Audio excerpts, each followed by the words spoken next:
Enfim, boa tarde. Eu agora vou me redimir da falha técnica. Nós estamos com um convidado ilustre que já deveria ter ido há 2 semanas e ele vai dar um exemplo um pouco diferente do que a gente vem trazendo aqui, de como o que ele fez pode ser usado no mundo real, no mundo dos negócios, um empreender diferente. Acompanhe. Convidamos um médico, um cardiologista do INCOR, não para falar de coração ou da receita de como cuidar da saúde. Rafael Escanavaca está aqui para contar uma história de sorte e superação, uma viagem dentro do próprio ser. Aliás, Rafael Escanavaca contou sua história para mim e juntos transformamos a saga no livro Agonia e Êxtase no Nepal. Vocês estão acompanhando as fotos do lançamento, dia 11, último, na Livraria da Vila, lá na Lorena. Para ter ideia, compareceram 220 pessoas e foram vendidos 186 exemplares.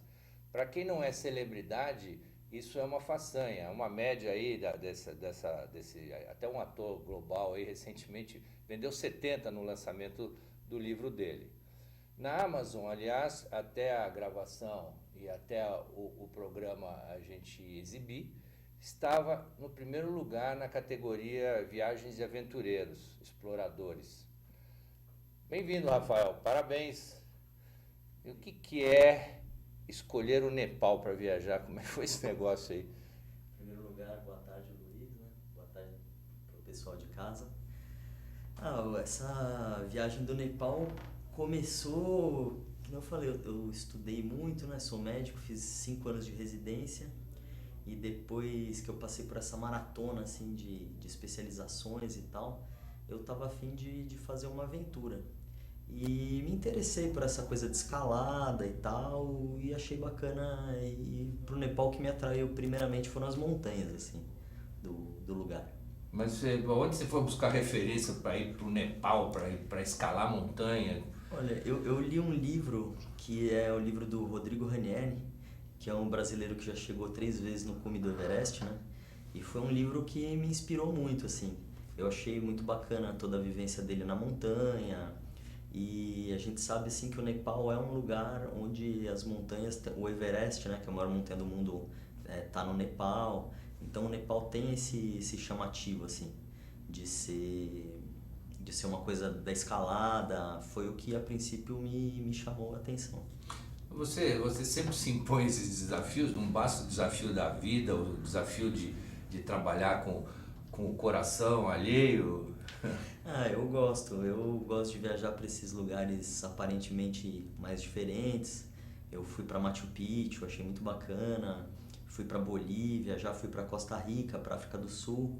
Então o Nepal também me parecia um lugar diferente, com uma cultura, uma experiência cultural forte. E tudo isso assim me fez querer conhecer.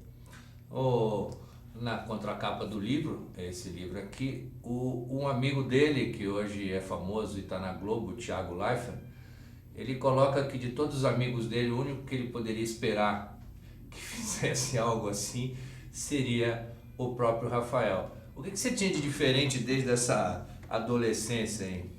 O Thiago é um cara muito engraçado, né? Ele é muito bacana, nós somos amigos de infância desde que a gente tinha 7, 8 anos de idade, estudamos na mesma classe até o colegial. E ele sempre foi essa pessoa que ele aparenta ser na televisão mesmo, muito brincalhão. E ele fala isso, né? Eu acho que eu estudei num colégio de classe média, alta, aqui em São Paulo, que era o Lourenço Castanho. E acho que a maioria das pessoas é mais interessada em viajar para Miami, para Las Vegas, ou para Paris, para Europa.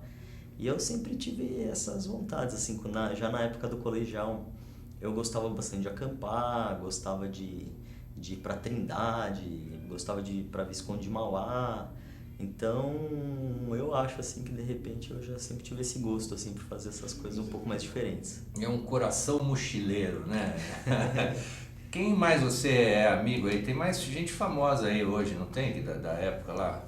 Não tem um sertanejo também que você estudou? Tem. Eu era amigo do... na verdade, ele era um ano mais novo que eu e o Thiago Leifert. Era o Sorocaba. E era muito engraçado porque era um colégio, você imagina, um colégio de classe média aqui de São Paulo, todo mundo ia super assim, Mauricinho, né, o tênis da moda e tal. E o Sorocaba ele já ia exatamente como ele se veste hoje. Sertanejo. Ia de aquele cintão de fivela, ia de chapéu ou boné, era uma figura já. Cara. Pô, é um dos caras que mais tá ganhando dinheiro com composição aí, né? Super talentoso, muito bacana ver esse pessoal do colégio. Leva o livro pra ele posta esse livro para ajudar a vender, afinal... Você não quer estar só na Amazon, em primeiro, agora você quer estar na Veja também. Com certeza, nosso intuito aí. Eu acho que o livro, né, é muito bacana, acho que a história é bacana, acho que foi muito bem escrito por você, né? Então acredito bastante nesse livro, assim, eu acho que se as pessoas tiverem acesso, eu acho que elas vão gostar, assim, da história, vão se divertir. E eu acho que ficou um livro bonito, né? As fotos ficaram muito bacanas, assim, eu acho que... Bom, eu vou dar um pequeno serviço aqui porque eu sou parte interessada. O livro tem 102 páginas, saiu pela editora Gente e foi distribuído para Nobel, Livraria Cultura, Saraiva, Livraria da Vila, está na Amazon e ficou de ir para o e-book também. Né? E tem muitas fotos, são 60 e qualquer coisa de fotos. O livro está maravilhoso, as fotos são muito bem tratadas, tiradas por o nosso fotógrafo de plantão aqui. Mas eu queria assim, na sua opinião, por que a sua história valia um livro? Quem te convenceu a fazer um livro? Ou você já de cara achou que dava um livro? Olha, eu achei assim, só a experiência do Nepal é uma experiência muito bacana. Porque pra mim, assim, que sou um cara normal, não sou nem... Gosto de atividade física, dou minhas corridinhas e tal. Mas para eu que não sou um cara que não sou nenhum atleta e tal, só essa parte da escalada, das montanhas, foi uma história muito bacana, assim, de superação para mim, né? Já foi um grande desafio. A parte cultural do Nepal é muito interessante, é uma visão que nem você coloca, né, no livro, são as suas palavras, você coloca que é uma visão incomum pros ocidentais. Então, quando a gente chega lá, a gente tem esse impacto de uma cultura diferente, uma vivência diferente, né? A gente fala no livro sobre os rituais de cremação que eles têm na beira do rio, que são pra gente uma coisa muito diferente. Então, teve toda essa parte que eu já achei muito bacana. E quando teve o terremoto, quando eu cheguei no Brasil, todo mundo que vinha falar comigo queria saber como era o terremoto. E eu comecei a escutar muito isso. Falou, poxa, com todas essas histórias você podia escrever um livro, você podia escrever um livro. Eu falei, poxa, eu sempre tive a vontade de escrever um livro. Será que de repente a hora é agora? E aí que nasceu a ideia e fomos fazendo. Graças a Deus eu acho que ficou uma história bem bacana. O que favoreceu também contar essa história é que o Rafael, apesar desse jeitão assim meio tímido e tal, ele se documentou, ele praticamente postava a viagem nas mídias sociais e tirava as fotos, né? Uhum. E ainda teve o apelo de ser um sobrevivente do pior terremoto da história recente do Nepal, né? É testemunha que está aqui, não ficou lá, né? Uhum. Esse livro não é uma história de herói, nem uma história do terremoto, né? É um passeio na sua aventura. E como é que ela começou? Como é que você se preparou para ela? Olha, eu li esse livro do Rodrigo Ranieri. Ele fala sobre uma agência que ele tem, que faz esse tipo de viagens e tal, que é lá em Campinas, a Grade Six. Eu fui lá na Grade para conhecer como que era o esquema, e assim, eles eram tão entusiasmados com as viagens e tudo que eu já voltei com um pacote comprado. E isso foi 1 ano antes, quer dizer, eu teria 1 ano para me preparar, né? E é aquela coisa, né? Eu não sou nenhum atleta, fiquei enrolando para começar a academia, finais de semana gosto de tomar uma cervejinha com os amigos e tal. De repente, quando eu vi, faltavam 3 meses para a viagem, e foi aí que eu fui correr atrás. Aí nesses 3 meses eu me dediquei. Não sabia se tinha sido uma preparação adequada, mas acho que deu para enfrentar bem. Fazia musculação 3 vezes por semana, comecei a treinar com uma personal, né? Corria mais outras 3 vezes por semana, fazia alongamento. Eles falaram que era muito interessante você fazer um treino em montanha, né? Então eles têm algumas saídas de fim de semana, eu fui em 2 viagens com eles, e eu subi 5 vezes aqui o Pico do Jaraguá, que eu ia sexta-feira ali, depois do trabalho, saía do trabalho um pouco mais cedo, subia o pico e descia. Falei, bom, vamos ver se vai ser suficiente. No fim das contas, deu para aguentar bem lá. Acho que o pico do Jaraguá é o ponto mais alto de São Paulo, né? E deve ter o quê? Quase 1.000 metros, né? 1.000 metros, 1.000 e pouquinho. E não é fácil subir. Subia, lembra em quanto tempo, não? Subia uns 40 minutos. Eu comecei a subir devagar e depois eu ia tentando subir o mais rápido possível, né? Mas para quem nunca foi, ficar aqui dentro de São Paulo, eu acho que é um passeio bacana, assim. É super bem sinalizado, você vê macaco, vê um monte de bicho lá, lagarto, passarinho. É bem gostoso. Você disse que não é atleta, mas você já andou fazendo São Silvestre. Aliás, não foi uma só não, né? Quantas você fez? Sim, a primeira vez eu corri com meu pai, eu tinha 15 anos, e a gente traçou esse projeto e tal, nos preparamos também. E foi uma coisa, eu tive uma época que eu gostei de fazer corridas de rua, fiz no total 4 vezes a São Silvestre. Uma corrida super animada, né? Todo mundo fantasiado, vestido de super-homem, Batman, Chapolin. Então você corre com aquela animação assim. E eu de vez em quando jogava um futebolzinho, uma pelada aí, né? Estragava o jogo dos outros lá. Eu sou meio perna de pau, mas me divirto, assim, gosto de participar. Eu sempre que eu posso, eu gosto de praticar alguma atividade física. A gente nessa vida corrida, né, às vezes não consegue aquele ideal que a gente gostaria, mas eu tenho prazer, sim. Antes da gente entrar nos detalhes, para quem, se você fosse dar dica, para quem quisesse fazer essa viagem, dá uma ideia de valores. Tá certo que o dólar agora deu uma pinoteada, né, mas na época que você foi devia ser um 2 para 1, tá, né? 2 para 1. E o que é preciso para fazer essa viagem, fora esse preparo, né? Roupas, por exemplo. Na época que eu comprei era bem menos salgado que agora, né? Se eu não me engano, a parte terrestre, assim, que já inclui toda a estadia e toda a comida que você vai... Praticamente você gasta muito pouco dinheiro lá, porque já tá tudo incluído. Tava $3.500, né? E você precisa mais da passagem aérea, um dinheirinho lá para comprar água, para gastar com internet, para você tomar um café, comer alguma coisa extra, as refeições que eles já dão. E você precisa de várias roupas. Eles passam uma lista de 2 páginas, tem que comprar bota, meia de escalada, calça, uma segunda pele, que é uma roupa bem coladinha que vai por baixo, jaqueta disso, jaqueta daquilo. Se a pessoa for gastar isso no Brasil, realmente é muito caro. Se tiver a oportunidade de comprar no exterior, né? Eu tive essa oportunidade de comprar nos Estados Unidos, fui no outlet, então saiu super barato, assim. Praticamente eu comprei um monte de roupa com preço que eu gastaria em uma jaqueta aqui no Brasil. É um absurdo o preço aqui no Brasil. São detalhes tão interessantes, né? Por exemplo, a questão da garrafa d'água. Se for uma garrafa comum, congela? Sim, perfeito. A água, assim, o que o pessoal fala é uma coisa muito essencial, né? Porque a umidade do ar no Nepal, nas montanhas, eles explicam pra gente que a gente não sente tanto porque faz muito frio lá. Mas a umidade do ar é menor do que a de deserto. Então é baixíssima, assim. Então, assim, o que você mais sofre é com desidratação. Você ainda está fazendo atividade física, né? Então eles aconselham você beber no mínimo 6 litros de água por dia. Então, se você leva a garrafa no primeiro momento esquenta, porque às vezes tem sol e tal, e depois ela passa a congelar, né? Ou pode formar mofo dentro da garrafa. Então tem uma garrafa especial que chama um produto que chama Neogene, que dizem eles, não sei se é totalmente verdade isso, mas eles falam lá que é uma garrafa que é desenvolvida pela NASA, que ela não esquenta, não esfria, a temperatura da água não congela, não forma mofo.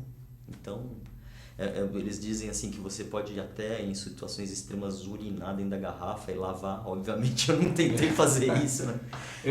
Enquanto a gente conversa, eu vou pedir para mostrarem algumas fotos de altitude, de neve e tal, para ver que não é brincadeira o que ele fez, mesmo não sendo um alpinista para chegar ao topo do Everest com seus mais de 8.800 metros, não é para qualquer um, né? Por exemplo, o que acontece com o corpo humano ao enfrentar essas altitudes e essas baixas temperaturas?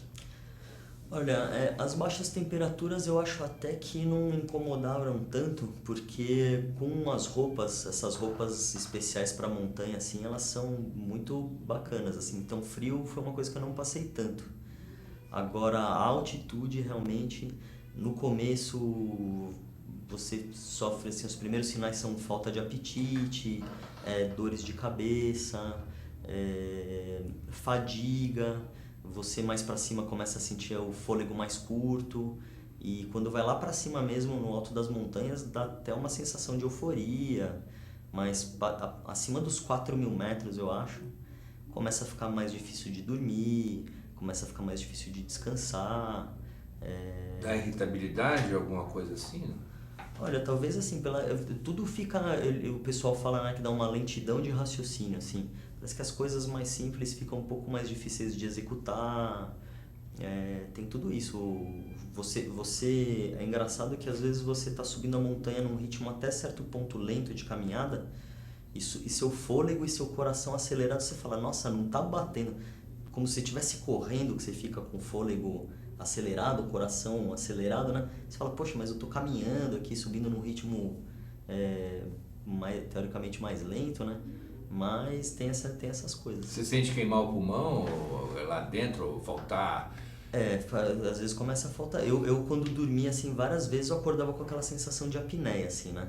Como quando você acorda, como se estivesse tendo um sono que você acorda querendo pegar o fôlego, né? E aí você sentia aquele fôlego mais curto, a orientação era que a gente ficasse mais tranquilo, respirasse devagar, né? E assim, o corpo ele vai se adaptando, né? Quanto mais tempo a gente faz uma coisa que é a aclimatação, você sobe até um ponto mais alto, fica ali um pouquinho e desce para dormir num lugar mais baixo. Então você já dorme mais confortável porque você expôs seu corpo a uma situação pior, né? E aí você indo fazendo isso direitinho, que o pessoal lá da Grid Six é super, assim, experiente e tal, foram super bacanas com a gente, então você vai se acostumando, assim. Esse tinha um grupo grande brasileiro? Eram 2 grupos, né? No total eram, se eu não me engano, 28 brasileiros, o nosso grupo mesmo tinha 12. Como toda essa dificuldade que ele descreveu aí para caminhar, respirar, o pai dele não gostou, me contou isso no lançamento, na noite de autógrafos, que ele fumou, acendeu um cigarro lá com o Sherpa. Conta essa história pra gente. Os nepaleses são baratos, assim, né? A primeira impressão que a gente tem deles é que eles são, assim, super introspectivos, né? Acho que é mais da cultura deles, né? Mas que nem a gente fala, eles são muito parecidos com o brasileiro, assim, que é um povo de coração quente, né? E a gente lá morrendo de falta de ar e com frio, e eles nem aí, fumando, né? E a gente com falta de ar e tomando conhaque, sobe conversando, carregando 50 quilos nas costas e sempre se divertindo. E aí quando a gente chegou no alto da maior montanha lá que a gente se propôs aí, né? Que era o Kalapatar, 5.600 metros, eu subi com uma super dificuldade, mas na hora que eu cheguei lá eu virei e falei, vou tirar um barato com o Sherpa, né? Falei, você viu? Vocês estão achando aí que vocês são os reis da cocada aí? Também cheguei aqui, ó, também sou Sherpa, né? Falei pra ele. Aí ele pegou assim pra tirar uma onda com a minha cara, pra ele me mostrar que ele não tava sentindo absolutamente nada com a altitude. Ele pegou e começou a fumar um cigarro no topo da montanha. Ele falou assim, você é um Sherpa mesmo? Então vamos ver, se você é um Sherpa, fuma um cigarro aqui comigo.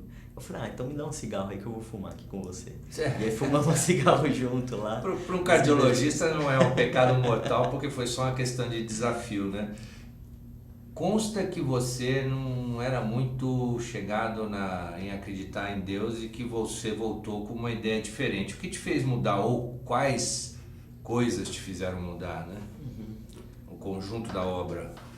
Eu era um cara assim que tive uma criação, nunca fui de frequentar a igreja, não fiz primeira comunhão, e depois que eu comecei a estudar medicina e participar dessa vida de hospital, a gente passa por muitas situações assim que a gente vê pessoas que a gente considera muito boas morrerem, coisa e tal. E eu ficava me perguntando, né, se Deus existia, por que aconteciam essas coisas, né? Por que Deus deixaria uma criança morrer de câncer, né? Por que Deus não salvaria uma pessoa, salvaria outra? Eu não pensava tanto nisso, mas a realidade é que eu não acreditava, assim. E no ano passado teve um amigo meu que sofreu um acidente trágico aí de paraquedas, e depois desse acidente eu comecei a pensar um pouco mais no assunto, mas lá no Nepal eu vivi uma experiência... Ele morreu, né? Ele acabou morrendo. E lá no Nepal é uma experiência cultural muito forte, eles são muito religiosos, né? E a montanha, eu acho que é um lugar místico, assim, né? São muito imponentes, as montanhas são muito altas. E todo esse clima de religiosidade e tal, no começo também não me impressionou tanto, mas eu fui passando os dias lá, isso foi me pegando, foram acontecendo coisas bacanas comigo, internas, que eu voltei e conheci esse cara que tá na capa aqui, né? O Lama Geshe, que ele é considerado um homem super santo lá, um avatar de Buda, né? Ele estudou com o Dalai Lama no Tibete.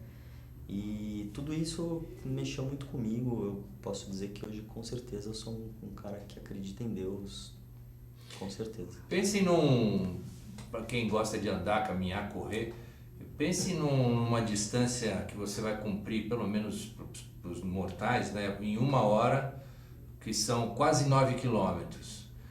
Ponha esses 9 quilômetros que está na horizontal, na vertical, e vocês vão ter a ideia do tamanho de uma montanha tão imponente quanto o Everest. Que não é só a questão de escalar, mas é a presença de um bicho, né? Se é que se pode dizer assim, de um ser completamente magnetizante, né? E você, numa dessas caminhadas, você sentiu a presença desse amigo que morreu, não foi? Sim, sim. Que nem é muito bacana lá a relação que os nepaleses têm com a montanha, né? Eles consideram as montanhas como se fosse um objeto sagrado. É como se cada montanha tivesse uma personalidade, um formato. Uma eles sabem que é mais difícil de subir numa época, outro no outro. Eles acham que às vezes a montanha tá brava, por isso que ela não deixa ninguém subir, que tem tempestade. Ou senão a montanha tá feliz e deixa a pessoa subir. E eles falam assim que a montanha é um espelho, né, da pessoa que tá subindo ela. Então assim, na primeira montanha que a gente subiu, eu tentei emanar essa energia positiva para a montanha e isso me deu força e eu consegui subir. Na segunda montanha, que era essa mais alta, o Kalapatar, que você tem a melhor vista do Everest, tava um dia com muita neve, muito vento, eu não estava conseguindo manter os meus pensamentos positivos, eu pensei em desistir no meio do caminho.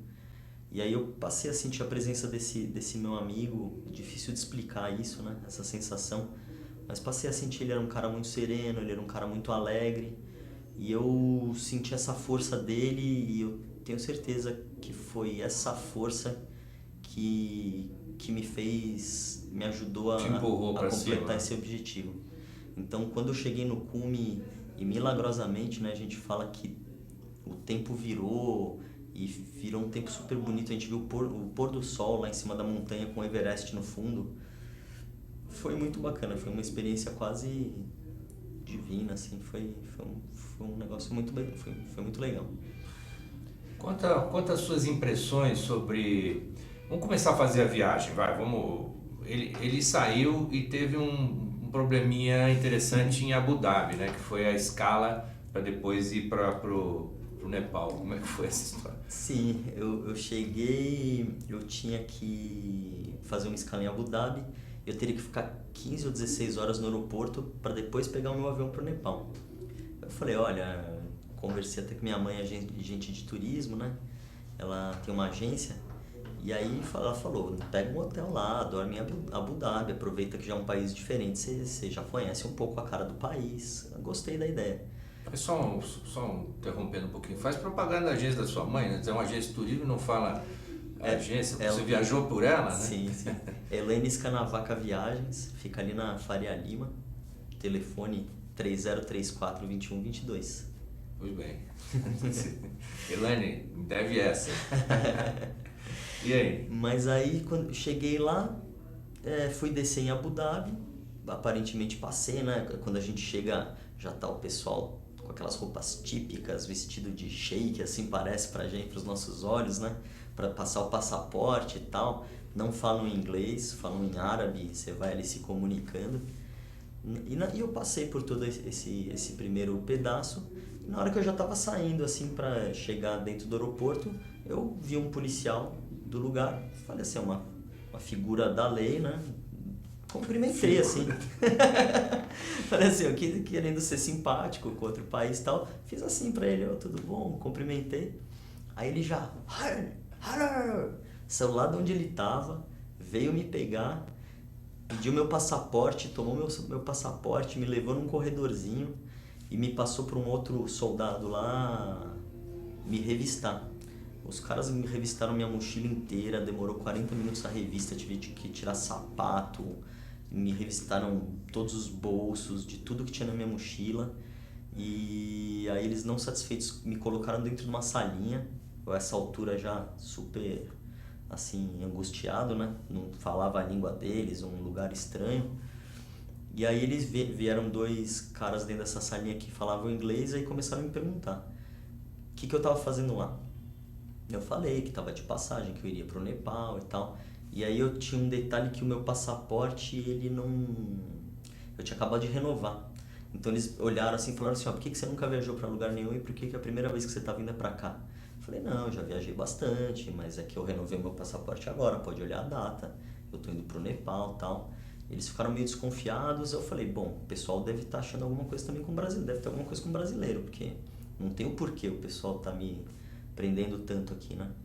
E eu falei assim, os brasileiros estão causando muito problema aqui, o que tá acontecendo? Aí eles ficaram sem graça, falaram, não, são todas as nacionalidades, aí me liberaram. Mas eu já cheguei assim... Chegou achando que estava abafando e danou-se. Ou seja, o jeitinho brasileiro ali não funcionou. Não dava, né? Não funcionou. E aí, primeiras impressões de Katmandu, que foi onde você desembarcou? Katmandu, assim, diferente dos árabes, um lugar super, assim, sereno, super silencioso. Mas na hora que eu entro no aeroporto, mesmo com silêncio, uma bagunça, uma desorganização, ninguém sabe onde é a fila, um monte de papel amassado, você não sabe o que papel você tem que preencher. O detector de metais apita para todo mundo e o cara vai, pode passar, pode passar. Na hora de pegar as malas, uma loucura, todo mundo voando em cima das malas, o pessoal fumando dentro do aeroporto, cigarro. E aí na hora que saímos para fora, a primeira impressão da cidade muito diferente, uma cidade poluída, empoeirada, pobre. Bastante pobre, né? E minha primeira impressão eu não gostei muito, assim. Agora, depois que eu fui ficando lá, eu não sabia se eu precisaria me sentir ameaçado em termos de segurança, né? E foi uma coisa que eu vi depois, assim, que não existe no Nepal. Mesmo com um terremoto que destruiu o país, não tem registro de nenhum saque no país durante o terremoto, nenhum roubo. Eles são muito religiosos, né? Então, é um lugar, assim, que depois que eu tava indo pelas montanhas, né? E não esperava esse choque cultural quando eu cheguei lá. Mas depois que passa essa primeira impressão, assim, é um lugar muito bacana. Eu acho que vale a pena visitar, especialmente pelo povo. E as coisas são muito diferentes pra gente, né? Quem gosta, assim, de uma experiência mais diferente mesmo, assim, coisas que não são muito habituais, eu recomendo, sim. Quem que vai para lá? Peregrino e alpinista maluco? Tem muito alpinista, é o que mais tem de estrangeiro, assim, eu acho que é o carro-chefe deles. E tem também pessoas esse tipo de pessoas que querem fazer uma viagem para a Índia, para conhecer um lugar diferente ou se espiritualizar. Eles acabam depois indo para Katmandu também. Tem um lado espiritual forte, assim, né? Eles são, 80% deles, eles seguem a religião hinduísta. Então, tem também essa aura. Tem uma coisa muito interessante lá que a gente vê. São os homens que eles consideram santos, que chamam os homens sadhus, né? Que daí depois eles vieram me contar que são homens que bem-sucedidos, comerciantes, advogados, médicos, que quando eles chegam aos 60 anos, eles falam assim, já sustentei minha família, já paguei a educação dos meus filhos, agora eu vou me espiritualizar. Então eles se despojam de toda a riqueza deles, passam a viver de caridade dos outros, e as pessoas lá respeitam muito esses homens e dão dinheiro para eles, para que eles possam viver. Então tem toda uma coisa super diferente assim pra gente que eu achei muito bacana de estar conhecendo. Não deixa de ser seguir os passos de Buda, né? Porque Buda era da alta, Rei, né? né? príncipe. Da alta corte e abandonou tudo para peregrinar e conhecer a si mesmo, né? É a questão do aeroporto de Lucca, né? Que é, acho, um dos 5 aeroportos mais perigosos do mundo. Ele tem uma inclinação de 12%, acho que o avião desce de traseiro, né? Como é que foi essa sensação? Nossa, essa é uma das partes mais emocionantes da viagem, assim, né? Todo mundo concorda. Primeiro, só para você embarcar, você tem que voltar para aquele aeroporto, é uma loucura, porque assim, lá não é sempre que tem teto, né? Dependendo do tempo, se vira e se não vira, você pode O céu tá baixinho, né? voar ou não. E aí um dia não pode, aí quando abre tem teto, todo mundo quer voar ao mesmo tempo, uma loucura para você embarcar. Chega lá um aviãozinho pequeno, se não me engano acho que cabe menos de 30 pessoas, né? Você vai numa cadeira aqui, o corredor, outra cadeira do lado apertadinho, vai naquele sobe e desce e tal, no meio das montanhas. A gente vendo as montanhas de pertinho, de repente entrar numa neblina no meio daquelas montanhas, você fica super apavorado. E na hora que você vê onde você vai descer, é uma pista inclinada, porque ela fica na montanha, né? Então tem uma inclinação grande, assim, você fala, nossa, como é que o avião vai descer nesse negócio? Uma pedrada na hora do pouso, e aí na hora que pousou, tal, todo mundo bateu palma, aliviado, comemorou, se abraçou, parecia que, assim, tínhamos sobrevivido, né? E ali você já pegou baixa temperatura? Porque ali é o começo da caminhada para esse vale onde estão as montanhas. Sobe uma, desce pro vale, sobe outra, não é isso? Sim, nem tanto. Em Katmandu, que é um nível bem mais baixo, tava até um certo calor, a gente andava de camiseta, shorts. Lá em Lukla já é algo que já dava pra, tipo um Campos do Jordão, talvez, uma calça, uma jaqueta. E aí, a partir de lá, quanto mais a gente foi subindo, foi caindo a temperatura. Engraçado assim, que você vai subindo e vai mudando muito rápido a vegetação, o clima, os animais, né? É interessante isso daí. Quanto tempo duravam as caminhadas e quem que ia? Como é que era dividido o carregar o peso, né? Você carrega uma mochila, mas vai um monte de coisa junto. Sim, a gente tem que levar um monte de materiais, né? Tínhamos uma mochila grande que chama mochila marinheira. Essa mochila, os Sherpas, coitados, que carregavam os Sherpas ou os Yaks, que é uma espécie de boi da montanha lá, que é um boi peludo, né? Adaptado a subir montanha. Eles colocam essas nossas mochilas ou nas costas dos Yaks ou os próprios Sherpas também carregam nossas malas. E nós íamos com uma mochila menor, com um casaco, com água, com alguma coisa para comer.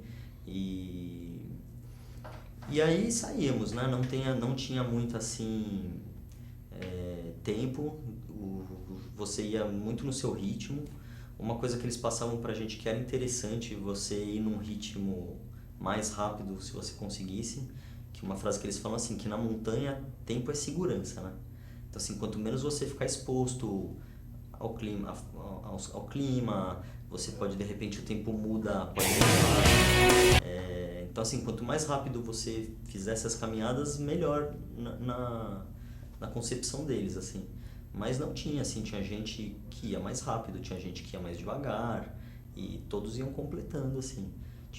Teve gente que passou mal, né, que teve diarreia muito forte, e acabou tendo que abandonar a viagem no meio, voltar de helicóptero. Mas na média assim, todo mundo ia cada um no seu ritmo e apreciando as paisagens são muito bonitas assim, são uma coisa assim Quantas horas durava cada caminhada em média? Depende do dia. Tinha dia que a gente subia e descia, mas em média andávamos o dia inteiro. Em média acordávamos umas 7, tomávamos um café da manhã, saíamos para caminhar umas 8 da manhã, parávamos para almoçar meio-dia, descansa um pouquinho, uma horinha, toma água, caminha mais a tarde inteira, chega lá às 4, 5, às vezes 6 horas. E dia de montanha, assim, que eles falam que é o dia de cume, né? Que você chegar no cume da montanha, aí é bem mais difícil, assim. que é uma inclinação bem forte, mas assim, tudo fazendo atividade física, tem essa questão assim da superação, paisagens muito bonitas, o clima da escalada assim é muito legal, as pessoas se ajudam, muito companheirismo, eu adorei assim. O que eles recomendam comer e como é que é a comida que você comeu lá? Eles falaram o seguinte, né? Enquanto você está subindo, bebida alcoólica não é para tomar, né? É compreensível. Você já está desidratado, você já está fazendo uma coisa física, atividade física extenuante, são vários dias, né? Nós temos 17 dias A viagem toda. da viagem toda, assim, 17 dias de caminhada, de subida, né? De subida e descida. Então, falam isso, eu recomendo não comer carne, que, assim, um outro problema que tem no Nepal, assim, a questão de higiene é muito precária, assim. Os banheiros são uma aventura, né, pra ir. E falando assim que não comer carne, que ela é transportada no lombo dos iaques e tal. Então, assim, eu fiquei praticamente um mês sem comer carne. A carne nem é um prato deles, né? Não, eles são vegetarianos. vegetarianos. Eles são vegetarianos. Então, eu comia muito um negócio que chama dal bati, que é parecido com o nosso arroz com feijão. É um arroz, só que aquele arroz parecido de japonês, mais empapado, com uma sopa de ervilha, assim, que é como ervilha com caldo, como se fosse o nosso feijão, e vegetais. À noite, macarrão com vegetais, tem uns bolinhos assados, assim, de vegetais que chama momo, e não achei, assim, teve muito brasileiro que não se adaptou com a comida, que não gostou da comida.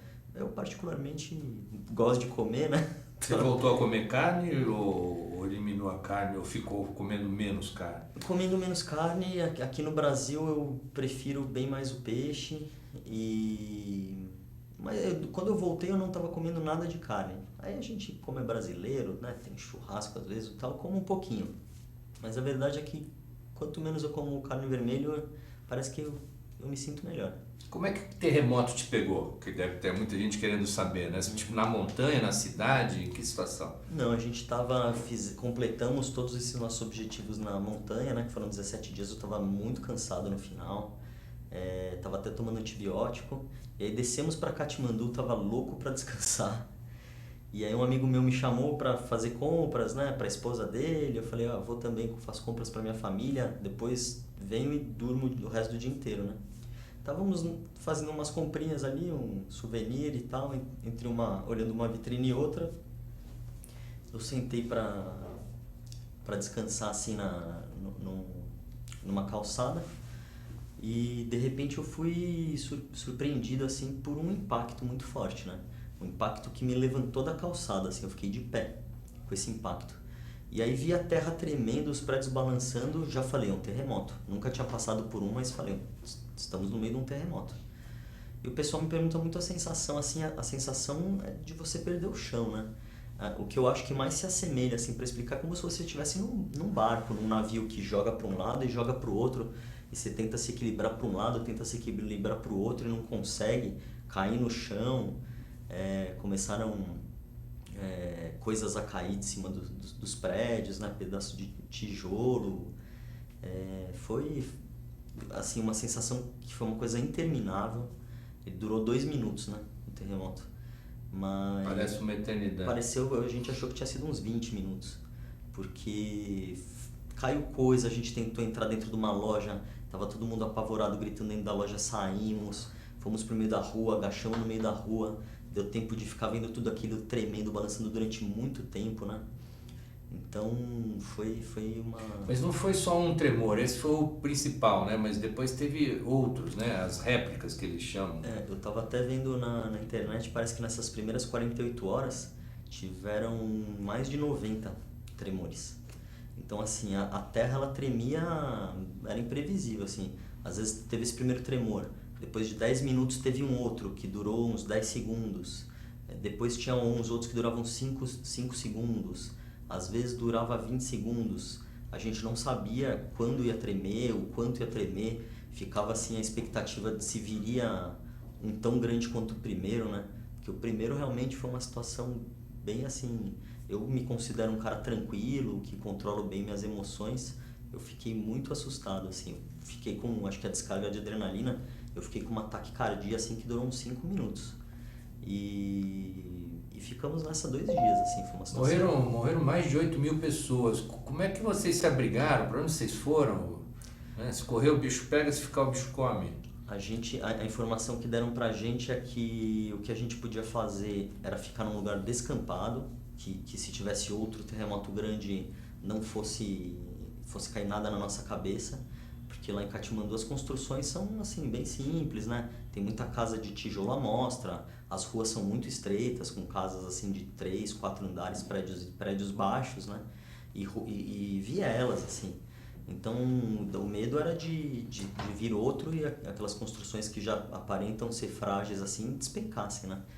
Então nós achamos um gramado, que foi muita gente para esse gramado, e nós ficamos sentados lá muito tempo, 3, 4 horas, e aí nós decidimos sair do gramado uma hora que aparentemente acalmou um pouco, para ver se os outros brasileiros estavam bem, porque estava só eu e um outro amigo meu, né, com o Gustavo.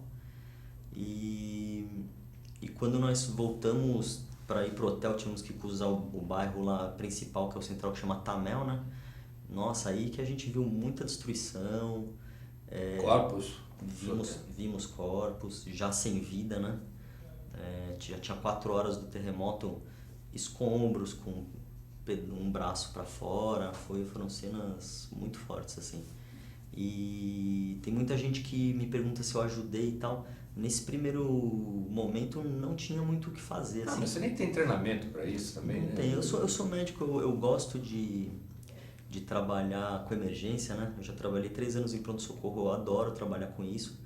Mas nesse momento, assim, você viu uma pessoa ali e você viu um pedaço de um prédio caído por cima da pessoa. Eu acho que tinha gente, algumas pessoas que se desesperaram, né? Pegaram pá, picareta, tentavam bater, mas, assim, tirava uma faísca, né? do prédio, assim.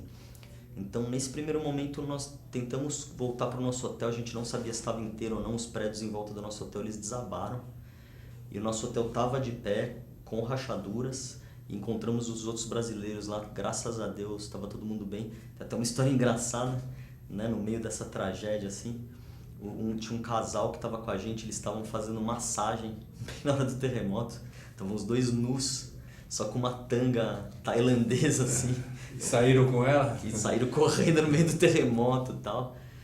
Mas ficamos lá 2 dias, depois fomos para um hotel, que a nossa agência aqui, a Grade Six, aconselhou a gente aí, que era um hotel japonês, construído por japoneses, que é a prova de terremotos. Então conseguimos ir para esse hotel e os tremores continuaram, só que a gente sentia que a gente estava num lugar mais seguro, uma construção melhor. O hotel ele já balança de um jeito que você fica mais tranquilo. E aí nesse momento teve até um indiano lá que teve uma parada cardíaca. Nesse momento acho que a gente se sentiu mais seguro psicologicamente num terreno mais abrigado. Eu, o Gustavo, a Vanessa também, nós estávamos em 3 médicos lá, tentamos socorrer, né? Fizemos massagem cardíaca, tudo, mas infelizmente o indiano não sobreviveu. Mas foi uma loucura, assim, foram 2 dias intermináveis. Durou quanto de você voltar à montanha com o terremoto e até ir embora? 2 dias. 2 dias? 2 dias. E depois no dia de embarcar, uma loucura, né? No aeroporto lotado, todo mundo querendo ir embora do país. A gente, graças a Deus, estava com um voo marcado e uma loucura para embarcar, horas e horas na fila. Não sabíamos se o nosso voo ia decolar ou não, decolou com 5 horas de atraso. Na hora que eu decolei, assim, nossa, foi um alívio muito grande, assim. E a família, como é que se comportou aí com você nessa situação? Olha, nesse momento, a gente fica bem preocupado com a família, né? De dar uma informação. E a família com você, não? Eu queria, porque foi meio-dia lá no Nepal, terremoto, e a gente teve notícia lá que estava passando na CNN, que foi uma coisa grande. Eu imaginei que a minha família, quando acordasse aqui, iria ter notícias do terremoto. Então eu queria falar com eles antes deles acordarem e verem na televisão e já saberem que eu estava bem. Mas a gente não conseguia ligação aqui pro Brasil e tal. Um amigo, um companheiro de viagem, ele conseguiu descobrir um Wi-Fi funcionando no meio dos escombros, e aí a gente mandou uma mensagem pelo Facebook e falando que tinha acontecido um terremoto e que estávamos bem, que estávamos vivos, né? E quando conseguimos internet, eu consegui uma ligação para cá, falei com a minha avó, coitada, estava super preocupada, se emocionou, chorou no telefone. Eu tentei tranquilizar ela, falei que nessa altura eu já estava dentro do hotel lá japonês. Graças a Deus deu tudo certo. Você voltaria para o Nepal? Eu vou voltar. Podemos voltar. esperar novas aventuras do Dr. Rafael. E eu fiquei amigo, né, dos nepaleses lá, troco mensagem, tudo no computador. E eles falam muito isso, que quem quer ajudar o Nepal, a melhor coisa que pode fazer pelo Nepal é ir ao Nepal. E não fugir do Nepal. Não fugir. Ir lá, continuar alimentando o turismo. Tem um problema que eu fiquei sabendo, eu estava conversando com o Rodrigo Ranieri um outro dia, ele falou assim que estão tendo muitas doações para o Nepal, mas que o governo lá também, como o nosso, é muito corrupto. Então, assim, esse dinheiro que vem de outros países de doações, o governo está roubando. Olha que absurdo. Não é só a gente, né? Então, assim, que eles falam que quem quer ajudar, a melhor coisa que tem a fazer é gastar lá. Né? Vá visitar o Nepal, vá lá, você alimenta os serviços de lá, come num restaurante, faz isso, faz aquilo. Então, eu tenho vontade de voltar assim. Muito bom. O livro, gente, custa... Não vão pensar que vocês, com essa entrevista, mataram o livro. O livro tem muito mais coisa, excelentes fotos, custa só R$ 29,90. Dá para viver com o livro no Brasil? Olha, não dá não, viu? É difícil. É bem complicado. E primeiro você tem um gasto com o livro, né? E estamos lutando, né? Mas eu acho que viver com livro eu acho complicado. Acho que é mais uma coisa para você, se você tem uma vontade de contar uma história, de ter uma vivência, de compartilhar suas histórias com os outros, né? Isso é muito prazeroso, assim. Agora eu não espero ganhar dinheiro com esse livro, não. Nem recuperar o que investiu. Se eu recuperar o que investi, eu já estou satisfeito. Agora é muito gostoso assim, essa sensação, eu nunca tinha passado por isso, mas de você dividir, né, as suas experiências com outras pessoas. Tem gente que compra, que às vezes nem me conhece e me manda um e-mail, fala que se emocionou com tal parte, que deu risada com outra. Eu acho que ficou um livro muito bacana. O texto aí, graças a Deus, peguei um cara muito legal aí para me ajudar, né? Quando você deu a entrevista na Rede TV, você deu o seu e-mail, né? Sim. Gente, vamos passar o e-mail do Dr. Rafael, ele podendo trocar essa experiência com vocês. Se vocês quiserem saber como conseguir o livro, eu vou dar 2 e-mails, o dele e o nosso, por favor. Meu e-mail é um e-mail que não é muito fácil, ele é Rafa Scana, Rafa, começo de Rafael, Scana é o começo do meu sobrenome, né? Com S mudo. Né? Com S mudo, C-A-N-A. Tudo junto. Rafa, R-A-F-A, S mudo, C-A-N-A, 777, @hotmail.com. Então, quem tiver aí a fim de saber sobre o livro, como tem gente que às vezes gosta de me perguntar como foi minha vivência. Eu, na medida do possível, tento responder todos os e-mails. Aliás, dicas de viagem, porque consulta vocês têm que ir lá no Incor, ele é cardiologista do Incor, e o outro e-mail é pmudo, página, tudo junto, @gmail.com. Eu prometo encaminhar esses pedidos e, por favor, façam o livro ir para a lista dos mais vendidos aí da Veja, considerado uma das referências em termos do que se está vendendo em livros no Brasil. E acho que é bacana, né, para o pessoal ver, ó, tem fotos muito bacanas, assim, é um país muito diferente, né? Eu gosto de fotografia, a gente tentou aí colocar umas fotos bacanas para vocês, né? Tem foto de montanha, tem foto do próprio povo nepalês. Olha, é para ler em 2 noites, sem preguiça. É um livro moderno, que hoje nós estamos na comunicação internética, ninguém tem muito tempo para ler coisas, né? Uhum. E eu queria deixar a oportunidade aí para você falar o que você gostaria de falar, para a gente encerrar mais esse programa aqui. Você gostaria de acrescentar alguma coisa?